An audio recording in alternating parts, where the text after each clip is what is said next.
So with the cover quilt, you're just going to follow the pattern and you're going to cut what it says from the pink fabric or what you subbed in for the pink fabric. And at this point, you are cutting fabrics for the blocks, but also fabrics for the border.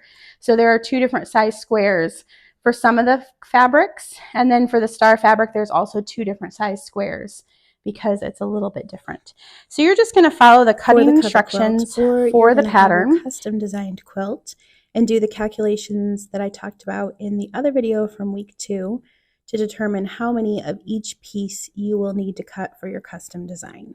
Just remember as you're cutting to pay attention to the sizes you are cutting based on which size quilt you are cutting for. The cover quilt shows all the dimensions that you need on page 7, and you will have to sub in the dimensions at the bottom if you're making the larger size blocks. So that will help. You are also cutting out from each color, aside from the star color, or on the cover quilt, it's the light blue color. But all the other colors you're cutting for pieces for blocks as well as pieces for your border. So the smaller size square for purple, pink, and dark blue fabrics is the block squares, and the larger square is for the HST border square. This is just something to think about because I do have a video about how to sew multiple HSTs at a time instead of the 2 at a time method. So if you are a more advanced sewist and want to try that out, check out that video on my YouTube account before cutting, because you'll need to cut that stuff out first for HSTs and use the leftovers for all of your other pieces. Now, as you start cutting your pieces out, I want to recommend to mark off the pieces as you have them all cut, either putting a slash through the amount or just keeping track on your page if you're cutting out more than one strip at a time.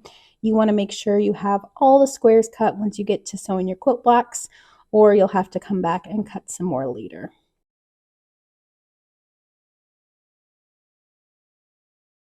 Before you start, so if you have purchased brand new fabric, you're not going to have any of these dips or anything. So let's find a fabric that doesn't have any of that, because I pulled from my stash. It could be a little bit tricky. This is a fat quarter, which we're going to be cutting from, and then we're going to be cutting from yardage as well. This is yardage. Okay, so what we want to do first is we want to iron these. If you are having a fat quarter, this is a fat quarter of fabric, which we've talked about in our fabric requirements from week 1. You want to just iron this whole piece flat. So I'll do that and come back. But first, since I'm going to the iron, I want to only go once. This is a width of fabric, just like we talked before, salvage to salvage. And this isn't a full half yard. Because I'm making these light purple scrappy, I don't need a full half yard from it. This is the fold of how it comes off the bolt. And I just iron it, keeping that fold intact. Just ironing both sides as flat as possible, coming out from the fold, and you can flip it over and do the other side if you need to. So I'll be right back with some ironed pieces. Okay, so here I am ironing yardage, and I am ironing one side, and you can see I still have the fold as it comes off the bolt because I want to leave that there for yardage so I don't have to cut across the whole thing at once. I cut with the fold as a registration mark. So I just flipped it over to this side so I can iron out any creases on this side as well. If you are buying fabric and cutting it pretty quickly after you bring it home from the fabric store, you might not have hardly any creases. But if it's been folded and stored on your fabric shelves for any amount of time, it probably will have some creases. It's always good to iron it flat because those creases will disrupt the cutting. And I have not ironed before and cut something only to have some of my cuts be slightly off. So that's yardage. We are going to do a fat quarter now. So if you're cutting from a fat quarter, you won't have the fold and you're gonna completely open up a fat quarter. A lot of fat quarters are factory cut, especially if they're in a bundle. So you will have creases more than likely to iron out. Now I am using a dry iron. You could try steam as well. I tend to find that my fancier irons do not do steam well, and I tend to dry iron, which means just no steam. It's a little bit hotter, and sometimes you have to go over the creases for longer or once or twice, but it works just fine. You could also try a mist spray water bottle if you don't want to use steam from your iron. But just getting your fabric as flat as possible, and that will be excellent for cutting. Okay, we're back with an ironed fat quarter, and we're back with our ironed full width of fabric. We're going to set this one aside for a moment. I will have an ironing clip inserted. Don't worry if it's different fabric, if I just showed you ironing with different fabric, because I only have one camera, so moving mid video is hard, so I try to do different things at different times. So looking at my cutting mat, I hope it's not too skewed. I try really hard to make it as straight as possible in the video, but hopefully you can tell from the lines on my fabric that this fat quarter is not perfectly straight, which is pretty normal. But what we need to do is make sure it's perfectly straight.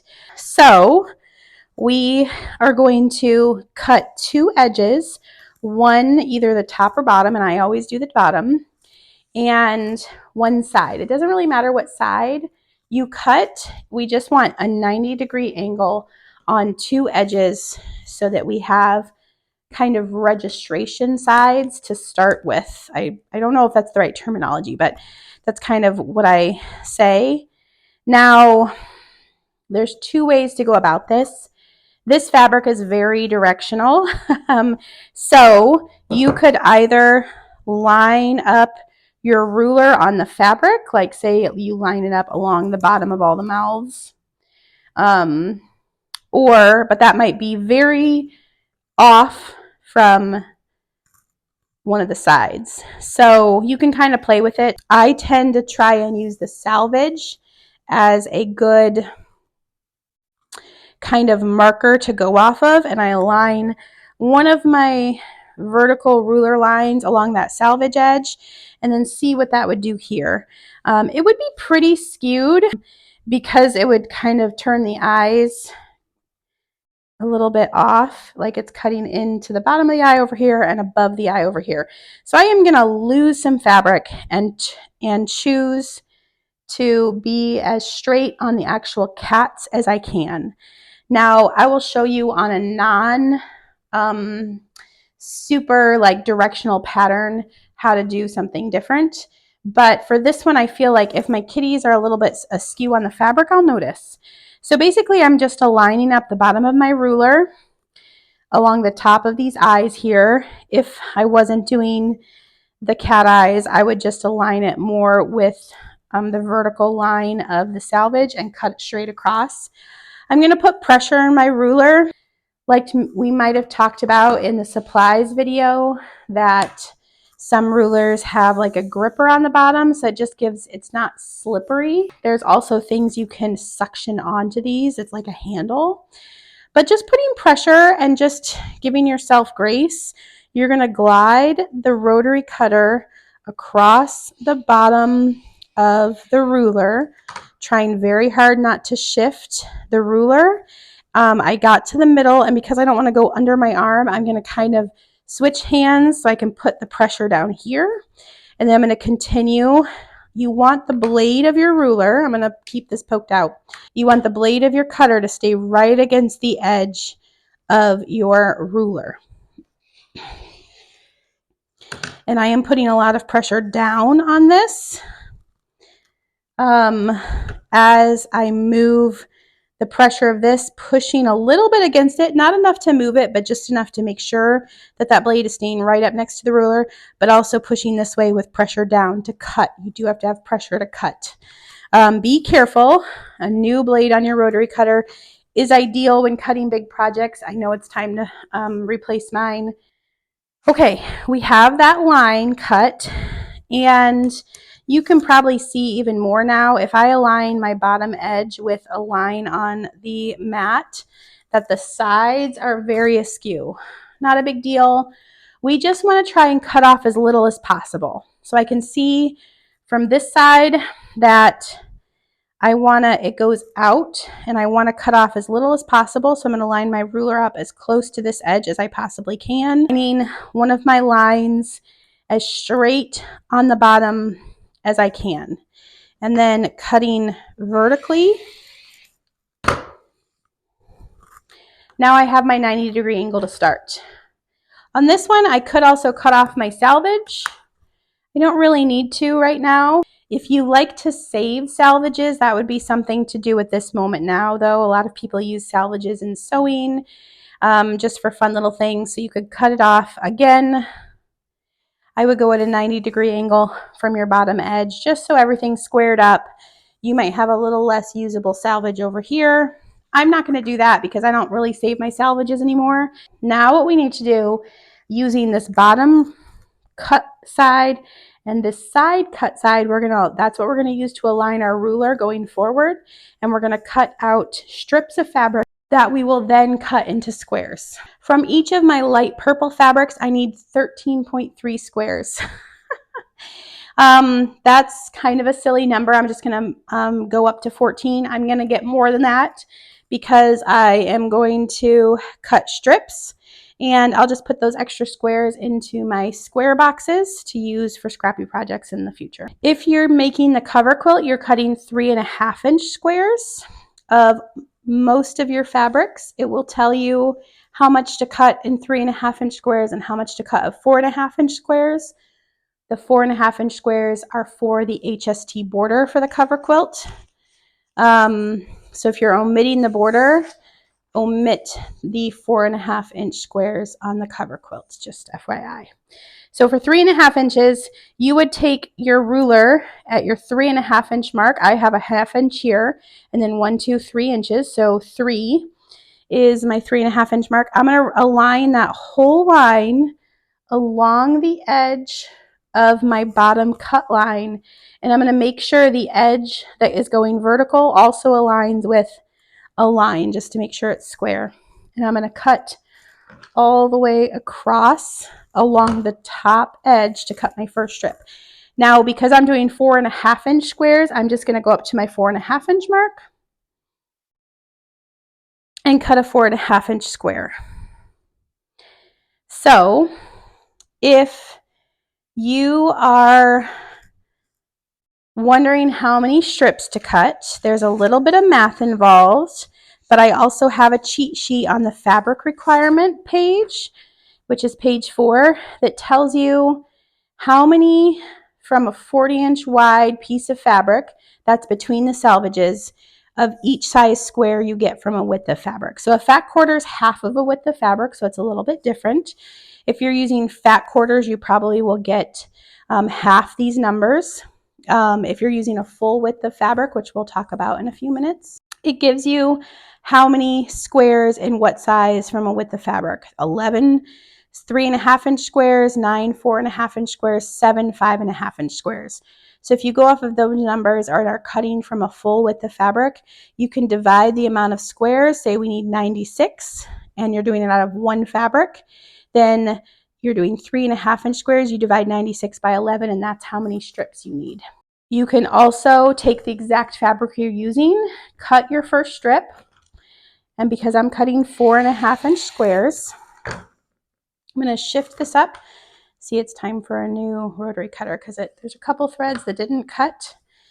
And I'm going to show you how to cut the squares from here because that will help you determine how many squares you're going to get across your width of fabric. A fat quarter is going to give you about half the amount of squares that a full width of fabric is going to get. But to know exactly, you can measure this amount and divide it by 4.5, or you can just cut your squares from your first strip, and then that will tell you how many strips you need to cut in the future. You can see I turn this around because for me it's easier, because I'm right-handed, to measure and from the left to the right and cut on the right, instead of measuring from the right to the left and cut on the left. Because I'm not left-handed, that feels awkward. So I turned my strip around and I'm going to cut a square. I'm going to cut exactly 4.5 inches out from the edge, and I'm going to align lines on both sides to get a perfectly square piece of fabric, and cut again right along the edge of the ruler. And there's my first square. I'm going to set that aside, and I'm just going to keep cutting down the line to see how many squares I get out of this piece of fabric. And you can see I just actually shifted this over a tiny bit. You don't actually have to set your square to a side. You just want to be able to see this edge so that you can easily line up your ruler. Because I'm cutting 4.5-inch squares, I'm going to get far less from a width of fabric. So I got 4 from that width of fabric. I have a little scrap left over, and I'll probably cut this down into like a 3.5 or a 2.5-inch square to save for later. So I got 4 squares from that strip of fabric, and because I need 14 squares from each light purple, I'm not going to have enough of this fabric because I'm doing the 4.5-inch squares.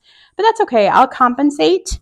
We don't need 14 squares from all of our fabric because it's 13.3. So this one will just have 1 left, not a big deal. But what I'm going to do is continue going up from my cut line. I'm going to cut my 4.5-inch strips. I think I can cut 2 more, and I'll show you how you can cut them into squares at the same time. Now I did flip my ruler this time. This last time I cut with my 1/2 inch up here, so I could easily align it onto a solid number line. But if you have a ruler that doesn't have the 1/2 inch, like this ruler, which you wouldn't use for this because it's too short, but this is only 6 inches wide, and you're going to have to, when cutting 1/2 inch pieces, 4.5, 3.5, 2.5, you're going to have to align it to a 1/2 inch mark. So that's good to get used to, and this demonstrates that. My line that I'm cutting at is always on top of the fabric. So my 4.5 inches is fully on top of the fabric. If you're consistent across the board is all that matters. Aligning your line to measure either on top of the fabric, always, aligning it off the fabric but just below, always, or aligning it half and half, so to speak, where the edge of the fabric is like right in the middle of the line. It doesn't matter what you do, but be consistent, and always, when cutting out a single project, do the same method for every piece you cut, so they're all within the same scale. You'll find that sometimes those little differences can make such a big difference in the long run. And if you are on Instagram and you saw my reel about scant 1/4 inch compared to a 1/4 inch seam allowance, you'll know that those tiny little bits make up such a difference. So I cut my strip, I pulled it down, I measured 4.5 for my next strip, and I'm just going to cut it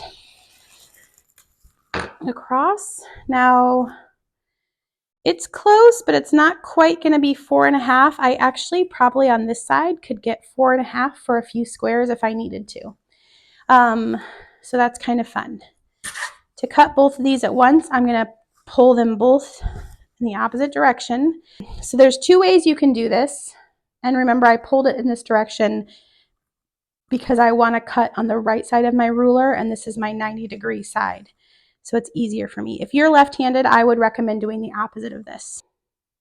So you could align these pieces so this cut edge is exactly perfect. One way you can do that is eyeball. The other way you can do that is just kind of use your ruler and butt it up against one, and then butt the other up against it right next to it, and that'll be perfect. So that's a way. Then you can align your ruler, and again, my 1/2 inch is over here, so I'm aligning it on my full inch line, being careful that the fabric underneath doesn't shift. And 4.5 inches out, I'm cutting my line, continuing down. So let's do one of those. And again, if you're cutting 3.5 inches, please cut 3.5 inches. Like, don't cut 4.5 inches listening to me, and then you're doing the 3.5 inch square. So there are 2 more squares. Now, there's another method you can use as well. You could have left those exactly in place and continued moving your ruler down and cutting out those 4 squares. This is another method. Aligning them perfectly on top of each other, making sure these edges are aligned, these edges are aligned, and this edge is aligned. Sometimes if you need to, you can recut this edge just by trimming a tiny sliver off and then aligning your, for me, 4.5 inch square mark, for you, potentially 3.5 inch square mark, cutting through both at once. I like to leave these not moving and pull away the squares. And we just cut 2 squares at once. Now, 2 is probably the max I would do if you're a beginner, because the more layers, I probably will cut 6 to 8 layers at a time currently, but they do shift when you're cutting through all those layers of fabric. The fabric can tend to like shift a little bit and come askew. So 2 is the max I would do, because there's usually no shifting until you get really good at it, and maybe even then you don't want to do that. 2 squares and 2 squares.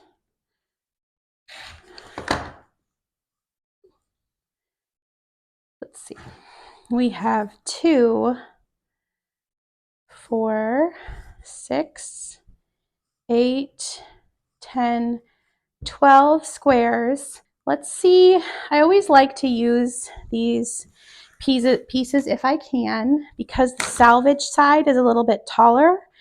On top of this, I'm going to align my 4.5 inch mark, and I'm going to cut off this salvage, and then I'm going to cut off the top. It's not going to cut off some over here, but it will cut off some over there.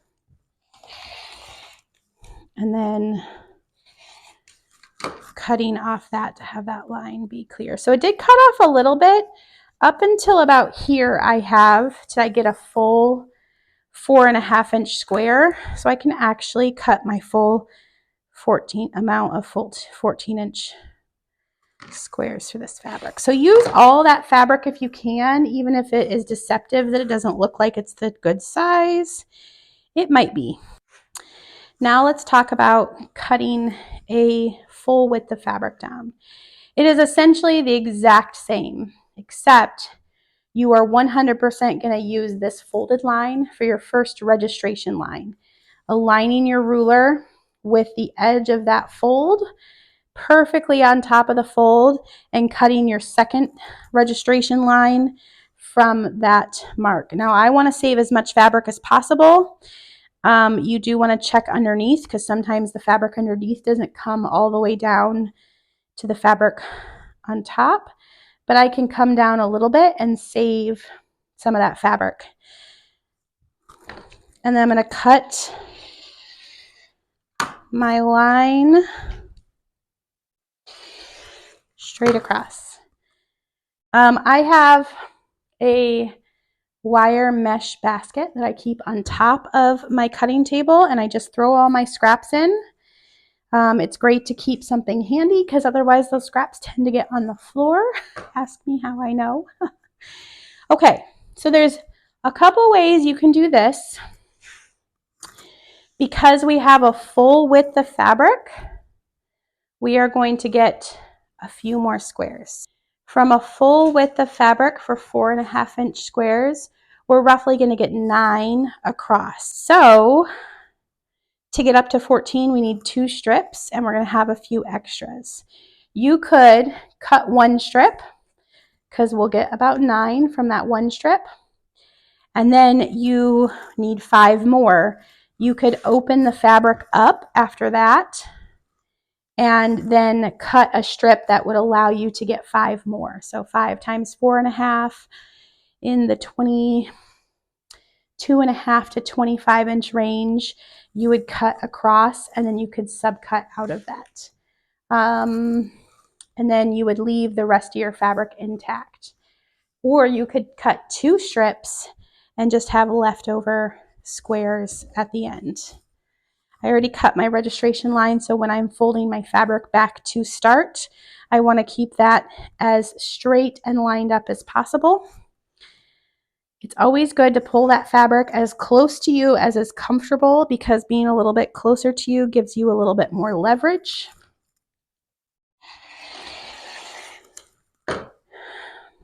And as you can see, I have 2 cutting mats here.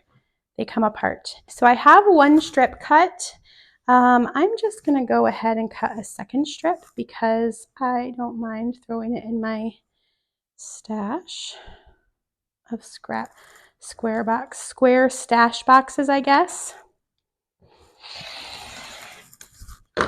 And this is a piece now that is probably fine to cut down into squares. I'll do that later, or throw in your scrap box for sure. We have 2 here. They're already 2 pieces thick because they're folded over. Now, this is something to note. On some manufacturers, Ruby Star is one because they have large salvages. Usually you can kind of see here that this is almost an inch, probably more than an inch actually. And where it ends, where I would cut that salvage off, if I was to cut that off on the other side, it would be here. And then I'm cutting off a solid 1/2 inch of usable fabric. That's fine if that's easier for you to just put these and then slice right there.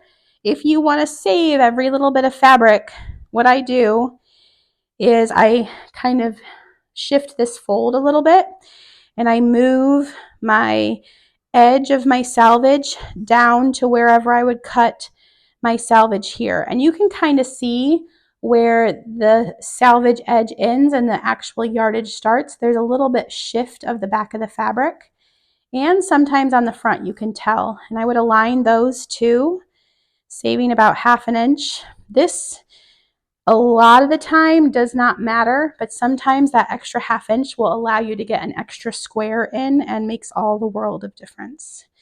And then so I aligned where I would cut on both of them, and I want to make sure this edge and this edge are still aligned. And you can see when I get down to the end, it's going to bow up a little bit because that fold is no longer perfectly aligned. You could iron that down so it's flat, or just leave it, not a big deal.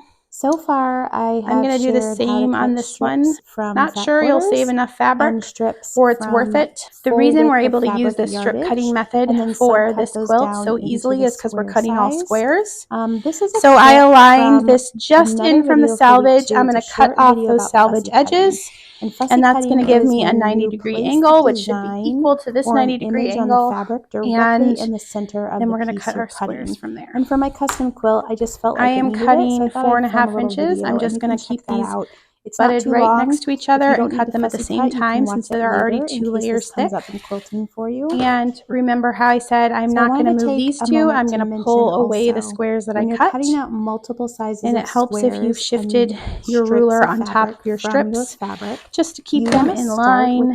And being careful sometimes when you move your ruler, because you're going to cut create a little gust of wind fabric as your that shifts things, so be careful of that. If you get to the amount of squares you need cut from that strip, and you still have leftover we have fabric 2, 4, 6, 8, 10, 12. Trim that fabric down to the height for the next smallest square. So really, and continue cutting squares. I can take away one of these because I only need to cut 2 more and put this in my scrap bin, so it's a little bit larger piece instead of cutting squares. Cutting out fabric for the smaller size squares and the pattern cut that last piece for the points. So I have 14 on the squares now, and I'm gonna demonstrate using. And I have this left over, so what I would do is I would iron this. Ruler.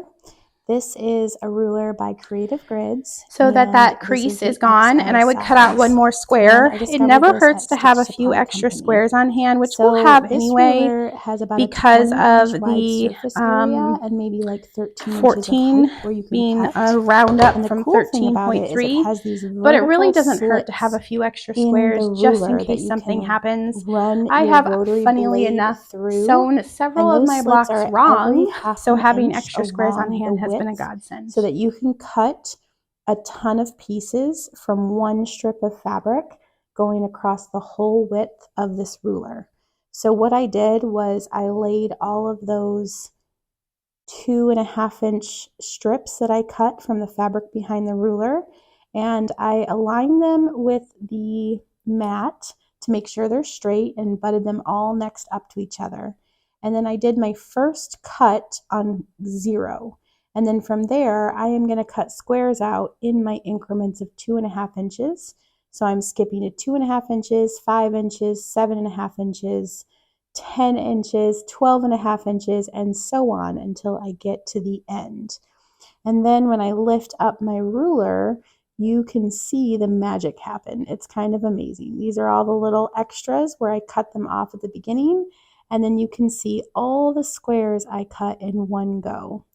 It is an amazing ruler, and I do highly recommend it if you end up quilting a lot and cutting out a lot of the same size pieces. You could cut rectangles with this as well. It just so happens we're cutting squares, so that's what I'm demonstrating it with. I love this ruler. It makes cutting a lot of stuff so much faster, and not sponsored at all, but I do highly recommend this.